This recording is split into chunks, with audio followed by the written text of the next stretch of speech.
I want to start with this interesting statistic here. A few years ago, there were a couple of professors at Oxford that came out with an interesting sort of news nugget that got retweeted all over the place. They said that in the next 20 years, about 47% of the jobs that exist in the United States today could vanish due to automation and other technologies. That was over a 20-year horizon. It was kind of one of these cool things, that you kind of read it and then just move on, maybe click the like button.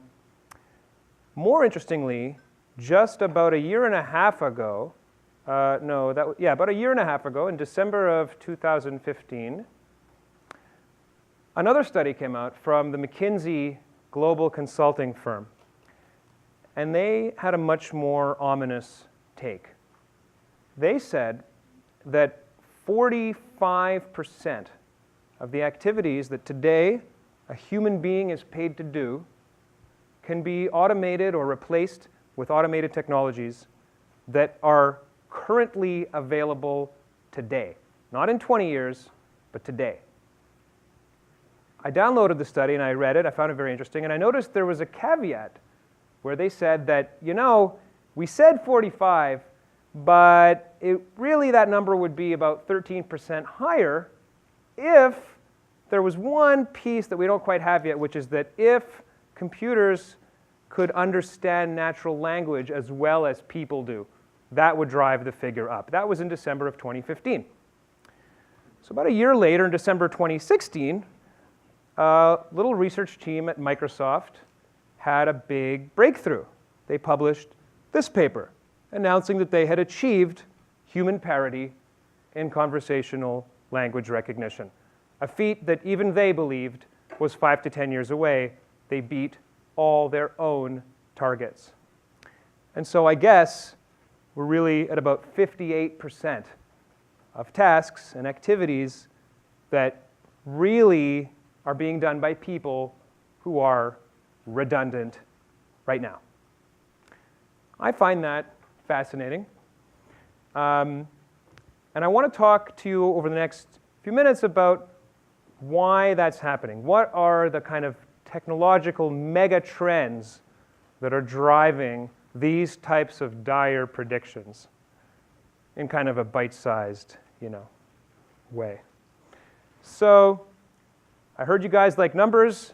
I've broken it down into 5 easy-to-digest mega trends, each of which are very big to ignore, but also in some ways subtle enough that you might not notice them happening if someone doesn't shake you out of your complacency and point them to you. The first megatrend is that robots today can make anything. Now, that sounds a little trite. We all know manufacturing, right? Robots are making simple things like Croc shoes and basic stuff, right? No, that's not the case. Robots can make anything. And I want to focus on 2 areas that are traditionally already thought of as declining to kind of like get things going, in a non-threatening way. Let's talk a little bit about farming and then a little bit about manufacturing. So in farming, I don't know if you've seen anything like this. This is a robot that is harvesting olives. So it approaches the tree, hugs the tree, opens this little umbrella thing, gives it a little shake, and then takes all the olives back to the farmer. This costs no hourly salary. There's no benefits or vacation time. It just does this all day long, forever, for free once you've bought the machine. I don't think there are going to be any humans picking olives ever again. Those types of machines, you can go on YouTube and you can find them for apples, for oranges, for bananas. They can tell which ones are ripe and which ones aren't. But that's, replacing, low-wage, low-skill labor, right? Not that big a deal, right? Well, this here is Bonnie Rob. Bonnie Rob is a robot about the size of a small car. And what Bonnie Rob can do is monitor how well new crop varieties are growing. Bonnie Rob can figure out whether or not they're resistant to various pests and bacteria, can determine whether we should be using more or less fertilizer or a different kind, can pick out certain weeds, and interestingly, over time, Bonnie Rob gets better at identifying which weeds are bad and which ones aren't, because Bonnie Rob, of course, is connected to all of his or her brethren, other robots just like that.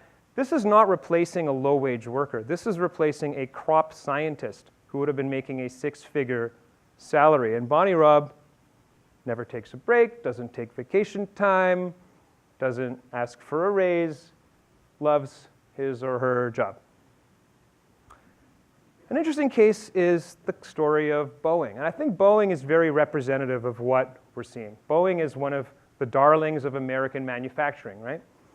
And you can see in this chart what has happened to the situation of employment at Boeing. And we all know there was a big financial crisis in 08, 09. There was the 9/11 attacks obviously hit the aviation industry quite hard. And you can see how the number of jobs drops and then picks back up sort of in tandem with the economy. And I've got another slide where I'll show you Boeing's production output over the same period. And you'll see that it follows largely the same curve until about November 2012, its highest point. And focus a little bit on that part of the graph. What happens after 2012? Was there a big event like 9/11 that caused production to decline or the company to do badly? No, not at all. The curve follows very nicely at first, up until about 5 years ago, and then there's a total and complete decoupling, where Boeing's production is actually up very much, up about 15%, no more than that, about 20%, but jobs are down about 10%. So we're making more, better planes with fewer people, and those jobs are never coming back. This is true across all manufacturing in America. People talk about how are we going to bring manufacturing back. These people are not paying attention. Manufacturing has come back. Manufacturing is way up in America. It's just that robots are doing it, which is why manufacturing is way up and employment in manufacturing is way down. This is a automatic, fully automated beer plant, not in America, but in Mexico, where they're supposed to have cheaper wages, so this sort of thing isn't supposed to happen. Look at how these roboticized pallet machines just drive around happily, never asking for a raise, never taking a vacation, never complaining. This is in Singapore, where this facility mass produces high-end solar panels with no people. It is a fully automated factory. I don't see any people anywhere. Maybe there are one or two, but they're not working on the assembly line. You might think, well, what about small business, right? Little mom and pops, restaurants. This is Bruno. Bruno makes pizza. Not just any pizza, but artisanal, high-end, snobby, yuppie pizza, where each ball of dough is slightly different from the others so that the shape's not quite right. And when Bruno finishes making the dough, he hands it off to Marta, who spreads the tomato sauce in just the right way so that it's not quite uniform. It's not quite perfect. It has that human touch. These are high-end, expensive pizzas. You can order them online in San Francisco. Or if you want something a little healthier, you could ask Sally, the salad robot. She can make 1,000 different salads in under a minute. She never asks for a raise or a vacation or any kind of benefits. In case you're wondering, yes, these things will come to your home as well. I just thought, lighten things up a little. This is coming to a kitchen near you. This is a company called Moly. They are launching the robotic kitchen in 2018. That's next year. 4 robotic arms. They can cook whatever you want, right through to plating it for you. And of course, they'll clean up the kitchen when they're done. How nice. So we've got high-end farm jobs, high-end manufacturing jobs, sort of medium kitchen jobs. Surely there's something that's more difficult that a robot can't do, like robots can't do brain surgery, right? Here's a robot doing surgery. Now, this robot is overseen by humans for now, but they're working on it.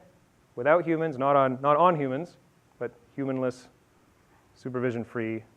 It's being worked on. In fact, Johnson & Johnson has already rolled out a fully automated anesthesiologist, which is one of the highest paid medical professions. Now, in that case, the anesthesiologist lobby kind of kiboshed it for now, but it's coming.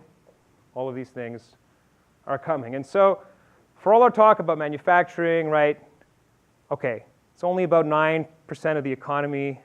Maybe it's not the end of the world, right? If robots start making everything, we'll be okay, right? Same thing goes for farming. Farming has kind of been declining forever anyway, right? None of this holds a candle compared to the service sector, which we are all in. Service sector is about 80% of the economy. And, well, what's the biggest subsector within services? Turns out that it's transportation and logistics. Millions and millions of people are employed either as truck drivers or in some logistics capacity. Turns out that robots can not only make everything, they can deliver everything, and they are. This is an automated truck that has been in testing for more than a year, and it works just great. Here's a guy checking his iPad while they're on the road. You just hit the red button, and off you go. Fully automated mode, highway pilot is active. This truck doesn't need to take a break to sleep, doesn't require overtime, doesn't ask for vacation, right? Not only is it cheaper than a person, but it's actually better, right? Because now they don't have to stop every now and then to get a good night's rest, et cetera. There will be no new trucking jobs ever again, starting now, not in 10 years, right now. This is Ollie. Ollie is a bus that is being rolled out on university campuses in Florida and Nevada. Ollie has no human driver, and of course never asks, you see where I'm going with this, never asks for a break, never asks for a raise. Ollie's got peers all over the world, right? We've got self-driving buses have been rolled out in places like Finland and the Netherlands, Singapore, and in this case, this is a fleet of self-driving buses that is not in testing, but is already in use in South Korea in this case. So the other big part of logistics is ports. This is a picture of a port in Brisbane, Australia. And this is the world's first fully automated port with no employees at all. This is kind of how it works. So you pull up in your truck, and these giant red robots have no human telling them what to do. They'll go ahead and pick up the containers. They'll sort of move around, and it's very kind of a Zen-like thing. I can see you putting this on the background in a nightclub. Just sort of watching them drive around. It's very soothing, but notice there are no people in these videos, right? Here's another cool angle of the same thing. A much, much bigger version of this has recently opened in China, and they're being rolled out all over the world. But this is Kiva. Kiva is a little robot that works for Amazon. Here's Kiva with his or her, let's say her. Here's Kiva with her sisters, since we know that AI is sexist, so we're going to try and counter that. So Kiva and her sisters are hanging out in an Amazon warehouse. The way Kiva works is she'll go underneath one of these sort of bookshelf things, rotate like this in a circle until she's got a little corkscrew on top that like picks it up, and then they'll zip around the warehouse, the fully automated, human-free warehouse that delivers your Amazon goods. Now, there are some people at the last step that actually take things off that shelf and put it in a box, for now. Amazon's not alone. UPS just announced that its 30 biggest distribution centers in America, which handle 60% of its volume, are going to be fully automated within a year. This is a robot waiter or waitress in China. Customers love her. She costs less than 10 grand. She never asks for a tip.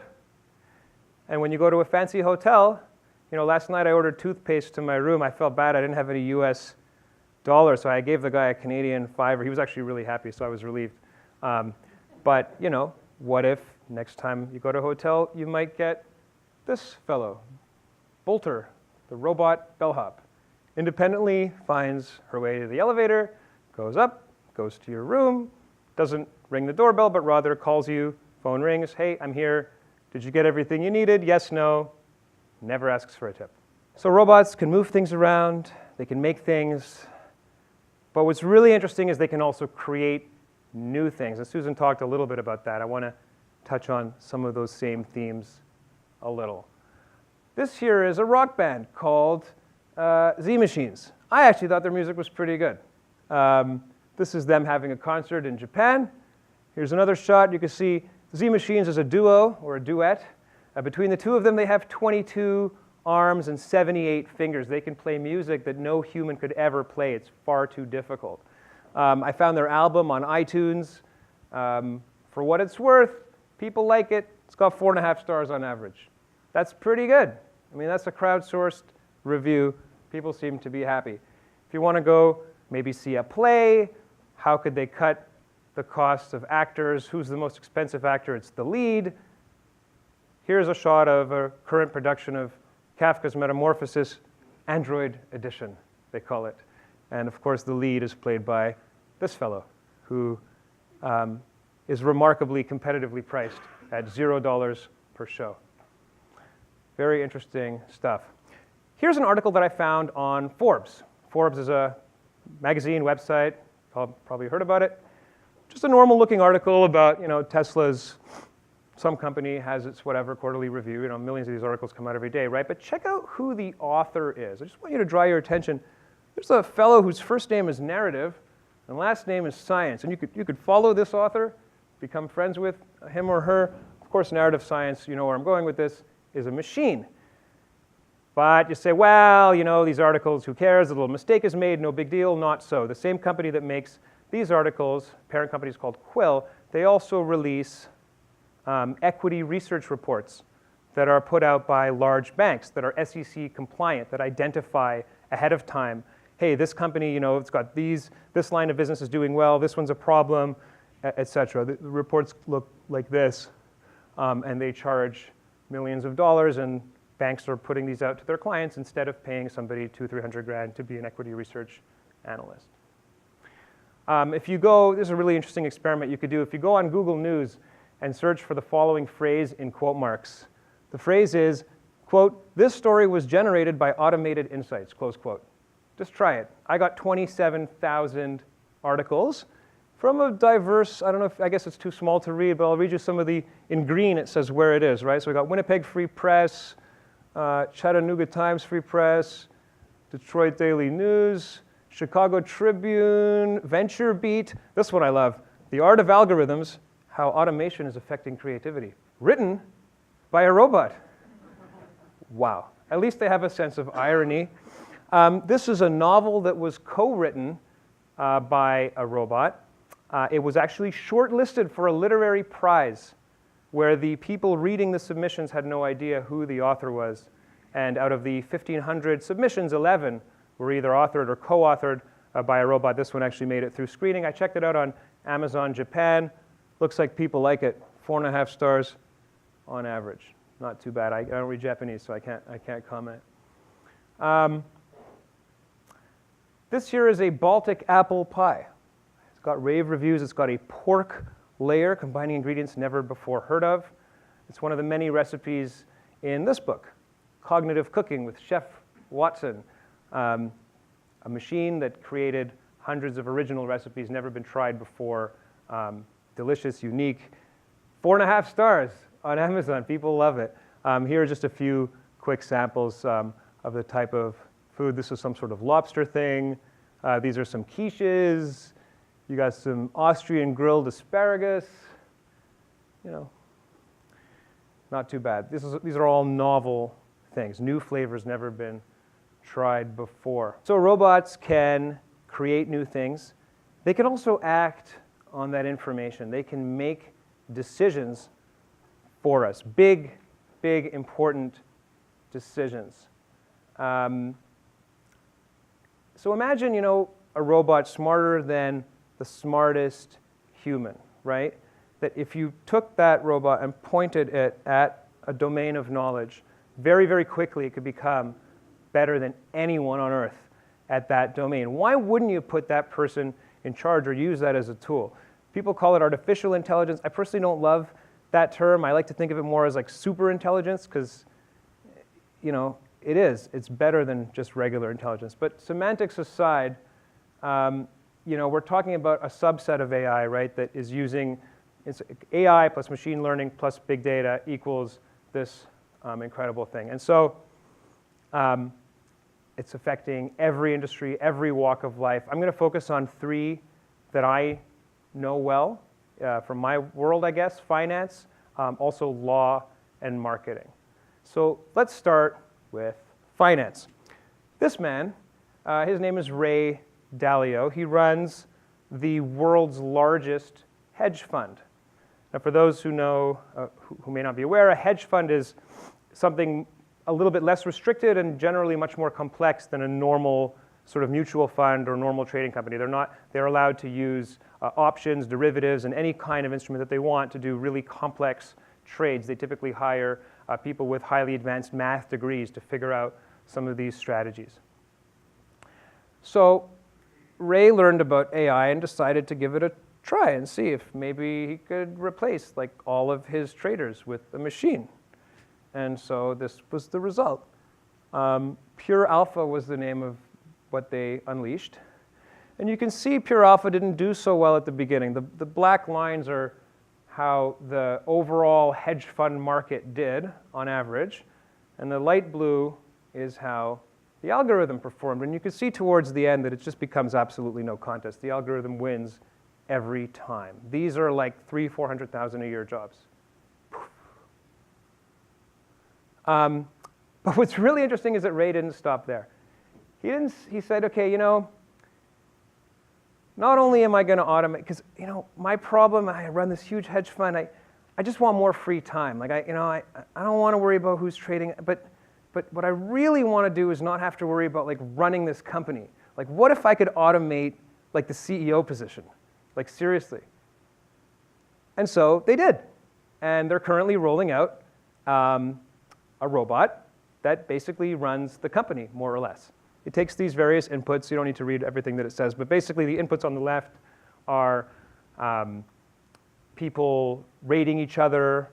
Staff give each other feedback every day on these little apps that they have on their phones, and then the algorithm takes all that input and then combines it with a sort of schema that's based on Ray's book that outlines his business philosophy, and then the algorithm decides who gets a raise, who gets fired, who gets reassigned. And this is a CEO that doesn't demand a big fat bonus. So it's a pretty good deal for the shareholders. This slide is a bit of a mouthful, but I just want you to notice how many logos are on it. This is a current snapshot of the landscape for artificial intelligence in the legal field. Now, I know a little bit about this because I'm invested in one of the companies on this slide, BlueJay, on the middle right. And so I'll tell you a little bit about how BlueJay works and how some of the other pieces here work. So if you have a complex tax question, oftentimes there's no easy answer. Your lawyer, your tax lawyer, has to go and read through potentially hundreds of precedents, pre-existing decisions on a topic to see what's the most likely outcome. And so typically the way a law firm would do this is senior partner would talk to the client, shake their hand, understand the problem, yada, yada, and then delegate to 1 or maybe 2 junior associates who would then spend a couple of weeks reading everything and putting together a memo that synthesizes and says, okay, look, here are some similar cases, here are some that are somewhat similar but maybe not, who knows, maybe they apply, maybe they don't. On balance, we think the best strategy is this, but you should be aware of this. It's a very nuanced, sophisticated analysis, right? Well, with BlueJay, you can just skip that step. The partner would just input the question into the machine, and the machine would come back and say, oh yeah, 75% likely the answer is this, but you should be aware of these factors. Here are the various precedents that are relevant. Here are the ones where we're not quite sure. Exactly the same. That's what BlueJay does on the tax planning side. Another really interesting area is e-discovery. So in litigation, discovery is the most expensive step. It costs about 70% of any lawsuit. And so discovery means it's that part where the opposing parties are going through each other's documents and emails and stuff to see if there's something incriminating, basically. And it's a whole complex process where only your lawyer can see and can't tell you what's not relevant, yada, yada, yada. Forget it. That's done in 2 seconds by an algorithm. It immediately identifies what's relevant and what isn't. Same thing for mergers and acquisitions. Typically, when you first graduate law school, one of your early jobs, if you're going into the corporate world, you're going to go to Wall Street or Bay Street, and you're going to do what's called due diligence, which in that world means okay, mega company A is acquiring mega company B, so someone's got to read 10 zillion contracts that mega company B has ever signed ever with anyone, just to make sure there's like nothing there, you know, but maybe they'd signed something that gives away the whole ship, or who knows, right? Well, it turns out that there are several competing software platforms that do this faster, better, and of course, much cheaper. And now they don't do the entire job. They'll identify like a very small sliver where it's not sure, so you can just read, you know, that little sliver. You're taking a job that would have taken months by people who are paid about 150 grand to 200 grand a year. You're compressing it down to, you know, an hour-ish. So that's the legal landscape. Marketing is also quite interesting. This here is a fellow named Albert. Albert is a marketing machine, you could say. Some of the things that Albert can do, Albert can, I guess I have to say his own, on his own, Albert can first figure out who to target. Who is the demographic? Oh, you told me it was women aged 35 to 45, but I'm not so sure.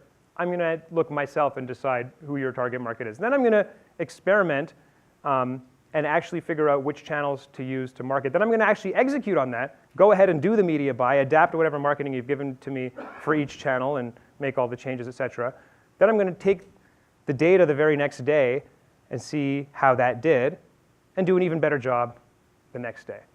Albert's being used by companies like Harley-Davidson, who now claims that about 40% of their sales are thanks to this. I don't know if this is true. This is from their website, but these are some of the outcomes that they probably cut it in half, right? Little sales puffery, but nevertheless, increased sales, right? Much better return on investment, much higher conversions, etc. So robots can make decisions and act on them. The last megatrend I want to talk about just a little is this idea of everything being on demand all the time. And this is kind of a whole big thing, and I'm just going to touch on it lightly in the interest of time. But you may have noticed how everything seems to be available real quick these days, and there's a lot that goes into that. One of the components of everything being on demand is 3D printing. You may have heard of this technology that allows you to very quickly make some little simple object like a paper clip or a little piece of art that you can hold in your hand. Have any of you guys seen this? Right? And so people kind of thought, well, it's not a big deal. It's not cost competitive. It's too slow. But it's not. Here's a house that was 3D printed in China. This house was built in an afternoon. Cost about $3 grand. And okay, all of these houses look, you know, pretty. I mean, it's not. I don't know if you'd want to live in this house, but it's not quite finished, by the way. That's as far as a 3D printer can get you. So for now, you still need people to finish it off. This is a picture of a factory owned by a company called Prescient in Colorado. They do something a little more interesting. They use a combination of robots and some of these other technologies to very, very quickly build large buildings like hotels. And so they recently built a Hyatt, just as one example. They built a Hyatt hotel. The structure for the project normally would have taken about 80 people, and 80 people could have done it in about 18 weeks. That would be before. Prescient was able to do it with 29 people, so fewer than half, and they were able to do it in 6 weeks, 1/3 the time. The Hyatt I'm talking about is in the middle bottom row, and those are some of their other projects from their website. These things can happen really quick, and they can be highly customized. And you know, I'm just using buildings as an example of this everything being on demand all the time. But when everything's on demand, everything can also be customized. And so I think what we're moving from is a world where something customized costs 10 times more to where something customized will cost like 25% more. Do you know what I mean? Like a custom shirt should not be 6 times more because it's not a big deal because robots are doing everything anyway. So those are some mega trends. You might have some concerns, maybe about becoming obsolete. No? Don't worry. I want to also talk about how normal people like us can actually use some of these to our advantage, right? And to actually have them on your side instead of working against you. So I want to talk about how you can crush it in tomorrow's economy using some of these tools. Because these are amazing gifts, right? And so you can use them to your advantage. I want to talk about 4 sort of ideas for how you can think about some of these really cool mega trends and how you can use them to your advantage in the short and medium term, right? If you think about the long term, it's not as useful. If we think about the next 5, 10 years, there's a ton of opportunity that we can exploit.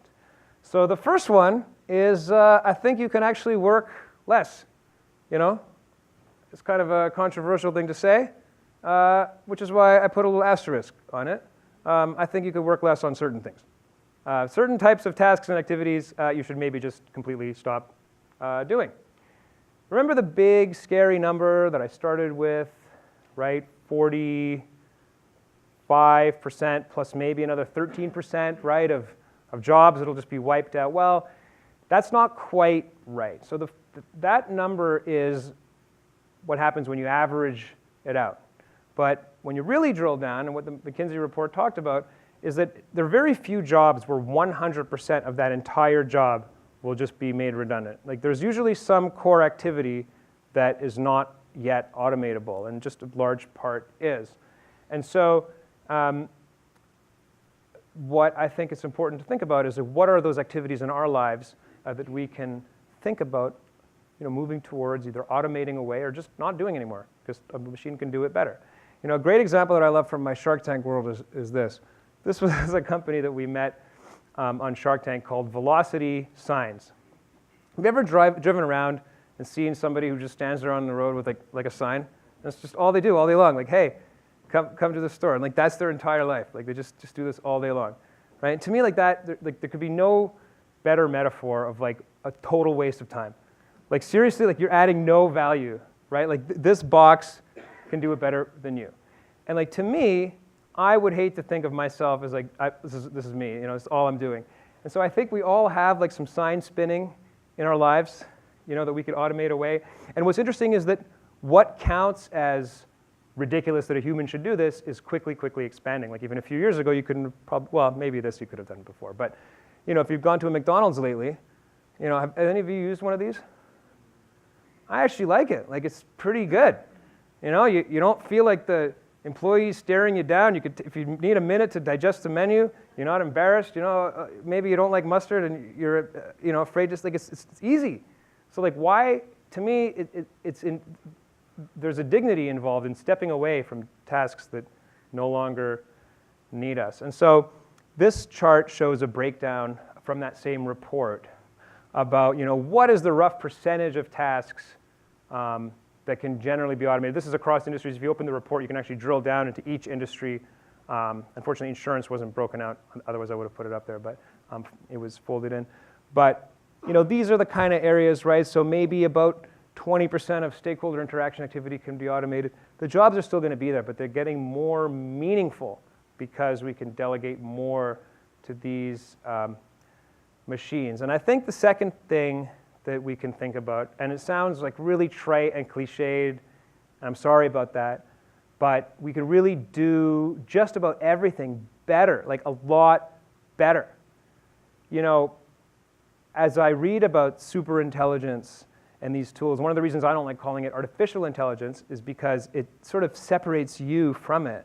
The reality is if you employ it, it makes you super intelligent. Like that's your tool. Like I'm allowed to use Wikipedia on my phone and take credit for like knowledge that I didn't have 10 minutes ago. Why can't I take credit for like deploying like a super machine? Like it's totally fine, right?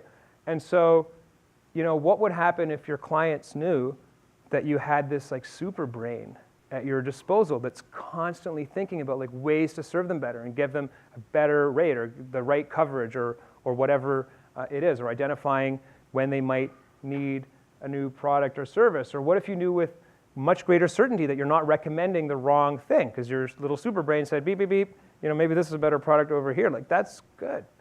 And frankly, it's an opportunity with huge potential. I think just about everybody across most, if not all industries, can think about ways to use these tools to vastly increase their output and or the quality of their work and or their relationships, right? Because what if you could call clients like not at random or less at random and in a much more targeted way, right? These are some of the big opportunities. It's already true to a large extent. Elon Musk famously said that we're all already cyborgs. It's kind of true, right? We're already using a lot of tools that expand our intelligence into like a big network, and this is the next logical step. The third idea I want to leave you with is picking up on that, which is that you could connect, and in fact you need to connect more meaningfully with people, whether it's your existing clients or your target clients. And it's really hard because there's so much information out there. It's kind of nuts. This chart shows what I'm talking about. This is the number of news stories published per year.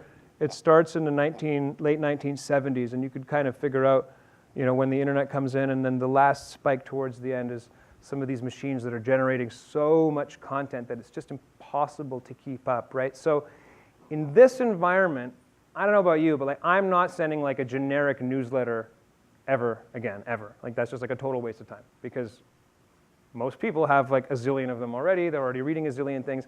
And what's interesting is that even this massive number, it's going up to 80 million by the top line there. Even that is a vastly lowballed estimate, because this is what's called, this is what's visible. But what marketing agencies are cluing into now is that there's a much, much bigger iceberg underneath, which is what they now call dark social.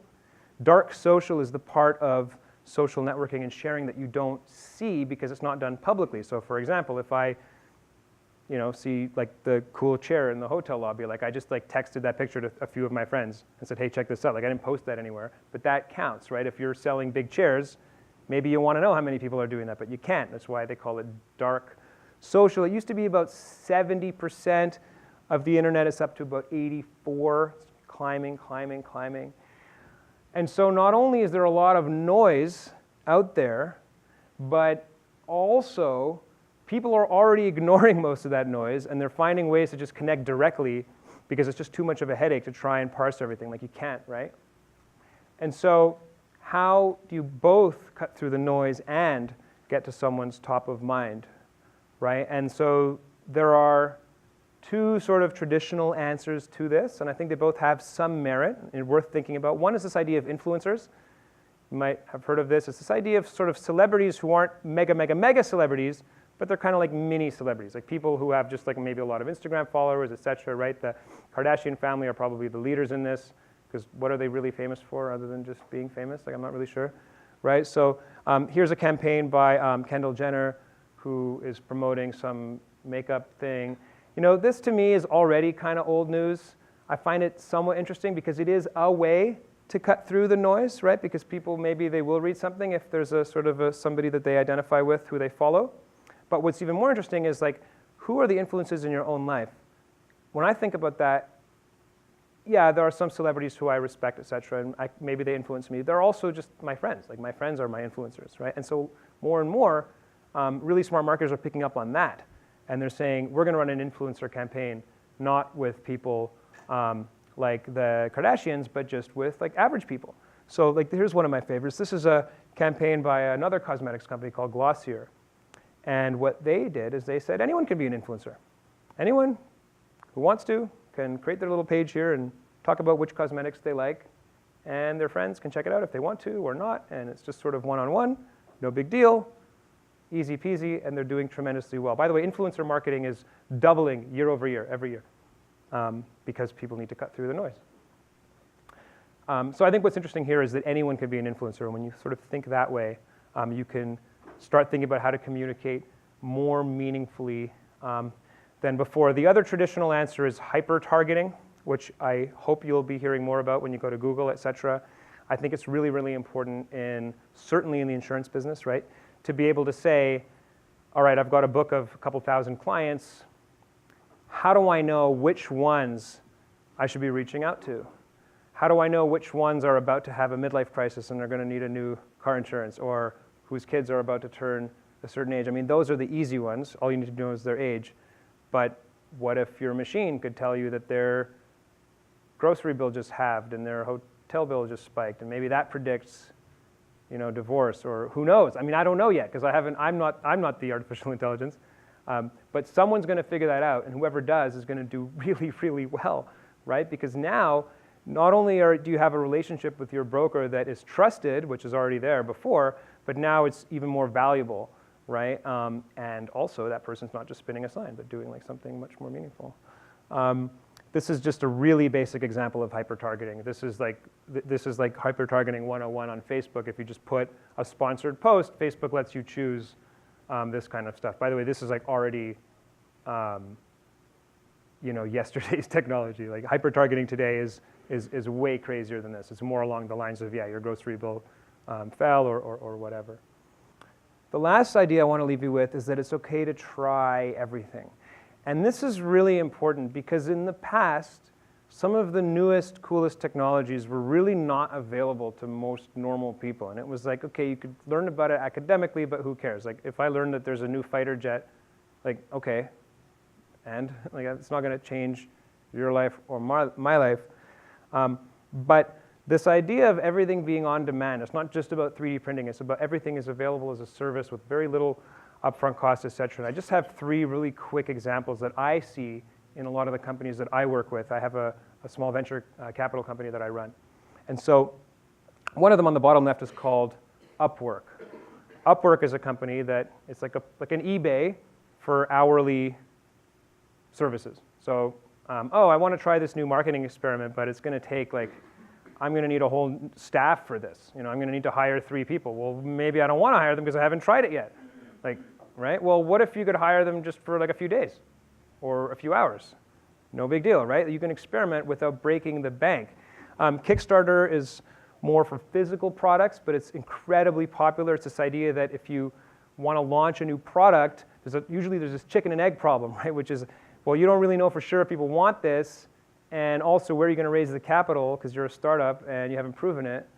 Kickstarter says, no, just throw it up on the website, see if people want to buy it. If enough, you set the minimum at whatever it is, 1,000 or however many people want to try this idea.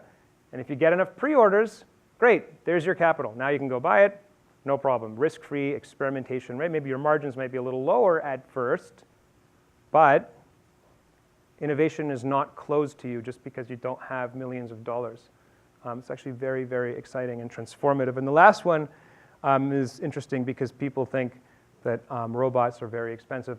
There are many companies that offer various financing solutions that turn those technologies into more like what you're used to with an employee. So you either pay per hour or it's like a salary. You could fire them and then they're gone. You don't even have to fork up, whatever it would cost, which isn't even that much to begin with. Some of the coolest robots in this presentation are like less than 100 grand. But even that, you don't have to pay up front. You can just pay as you go. So that's what I wanted you guys to think about. 5 big trends. Everything is changing, right? Robots can make anything. They can deliver everything. They can create new things. They can make decisions, big decisions. And everything is available on demand. And for us, these can be transformative in terms of they could really just wipe us all out, or they could be amazing opportunities if we can run with them and exploit them. And I think a few ways of doing that are, to try working less on certain activities that are no longer need you, and just recognizing that and moving on, right? Doing other things much, much better, as trite as it sounds, but it's true. Connecting more meaningfully because you have to, because if you don't, you're going to get drowned. And finally, just trying things, just experimenting and letting go, because you don't have to risk all that much to do so. That's my talk. I'm really grateful for the opportunity. My name is Kenjeev. You can look me up on pretty much any social network.